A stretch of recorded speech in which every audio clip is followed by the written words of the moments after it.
monthly rental versus transient house business. Ano nga ba ang mas maganda? Number one is pagdating sa pera. Ano ang mas mabilis na cash flow? Siyempre, transient house business ang pinakamabilis ang cash flow. Kaya lang, hindi ka rin naman basta kikita sa transient house business. Katulad nitong negosyo ko, transient house kasi to. Hindi ako basta kumikita dito. Kailangan ma-market ko siya ng maayos para mahanap ako ng mga taong may kailangan ng service ko. Pangalawa is, at bukod sa marketing, kailangan marunong din ako magbenta, makapag-close ako ng deal, makabook ako para kumita ako. Then, yung unit, hindi siya pwedeng walang gamit pag transient house business. Dapat sa unit, may kama ka. Okay, kahit walang aircon, pwede naman, electric fan. Yun nga lang, ang hirap makabook pag wala kang aircon. So, pwede yun. Pag nagsisimula ka pa lang, start small, okay lang yun. Pero pahabang tumatagal, kailangan i-targetin mo na makabili ka ng aircon para hindi laging mabakante yung unit mo. Because mga guests, gusto nila, komportable sila. Siyempre, malamig yung room. Kahit basic appliances, meron ka, like the rice cooker, electric kettle, and then may ref ka. Pwede magluto. Yun yung mga gusto, lalo na pag family guests. Yun yung prefer nila. And then, kung gusto mo naman hindi matrabaho na rental business, syempre, apartment business yun. Ang apartment business, hindi yan matrabaho. Ang kontrata niya, usually 1 year. So, within 1 year, wala ka masyadong gagawin. Maliban na lang pag may reklamo yung tenant. So, dun ka lang kikilos para ayusin yung problema. Sure pa na may income ka every month pag apartment business. And wala ka rin masyadong expenses pag apartment business kasi kahit empty naman yung unit, pwede mo nang parentahan kahit walang kama yan, wala kang ref, mga appliances sa loob, pwede. Structure lang, may kwarto, may banyo, may sala, yun lang, okay na yun. Sa apartment business, hindi mo kailangan araw-araw mag-marketing, hindi ka rin kailangan araw-araw magbenta.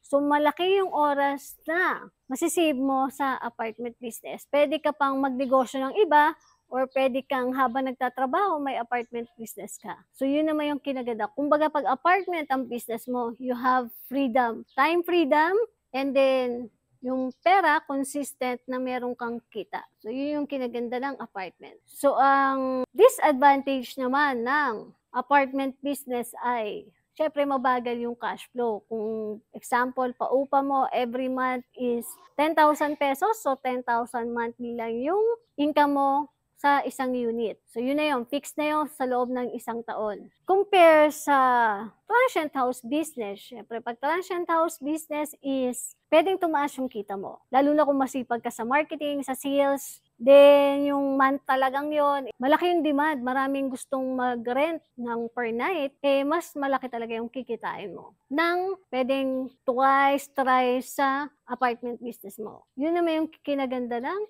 transient house. Mabilis yung cash flow. Saka, hindi ka maboboring. Kung gusto mo nang may pinagkakaabalahan ka, ayun, marami kasing gagawin Pag check-in ng guest, kailangan prepare yung unit. Pag check-out, lilinisin naman. Pagbabayad ng mga bills, legalities, ikaw gagawa o yung legalities, pwede mo naman i-delegate sa iba. Malaki yung pagkakaiba ng apartment at transient house business. Ang disadvantage ng transient house business, marami siyang bayarin kasi nga, ikaw bahala magbayad ng bills. Kailangan legit yung transient house mo para hindi ka masita kasi nga sitahin yung negosyong to. So, isa pa yon. Operation din kasi nga, kailangan bago dumating yung guest, malinis na yung unit. At pagkaalis naman ng guest, i-check mo kung kompleto pa ba yung unit mo, maayos pa ba yung mga gamit. So, yun nga lang yung disadvantage ng transient house. Pero overall, ang masasabi ko, kung pipili kayo ng property, katulad ako, napili ko yung transient house business, number 1, kasi is, marami naman akong free time. Wala akong ibang business na inaasikaso, kundi transient house lang. So, ito yung bumagay talaga sa aking negosyo. And dito nag-i-enjoy din ako, hindi boring para sa akin kasi gusto ko yung marketing, gusto ko rin yung sales,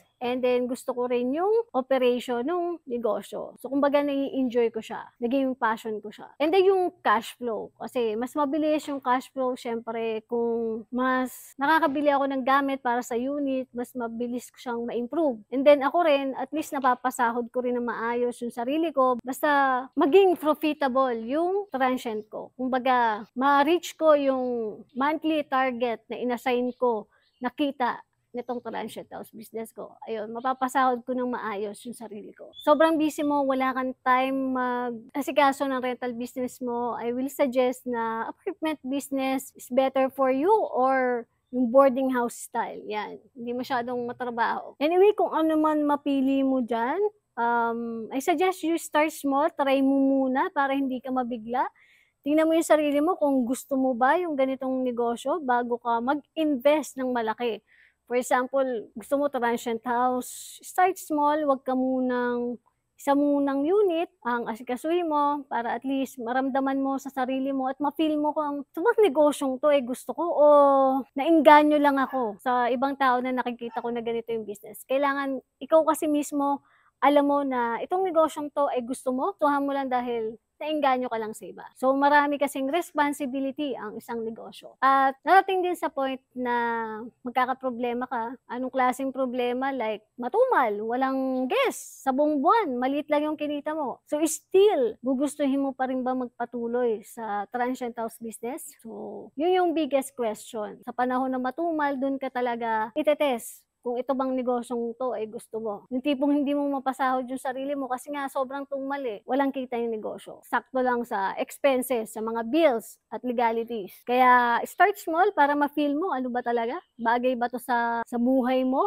Sa sitwasyon mo ngayon. Yun lang. By the way, my name is Len Hagoba. Owner ako ng transient house business. Ayan nga pala yung negosyo ko. Dito yan sa Lucena City. So kung may question ka, comment mo lang dyan sa baba. At paki-like naman at subscribe ka na rin dito sa channel ko. At may group nga pala akong binuo sa FB.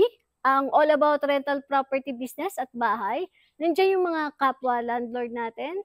So, pwede ka dyan mag-ask ng question, kung pwede ka rin mag-share ng experience mo dyan. Welcome ka sa group na yan. So, dyan tayo magtulong-tulungan at matuto. See you po ulit sa susunod na vlog ko. Bye po muna ngayon.